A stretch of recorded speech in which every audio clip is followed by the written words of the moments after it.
اتجوزوا سنة 75 وعاشوا مع بعض أكتر من 40 سنة، حب وهدوء ونضج لحد آخر يوم في حياتها.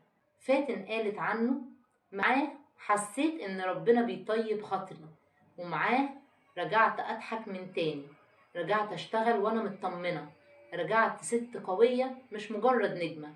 الحب اللي جه في آخر العمر كان هو أجمل انتصار في حياتها. يمكن اتأخر لما وصل، لكنه غير مصيرها كله.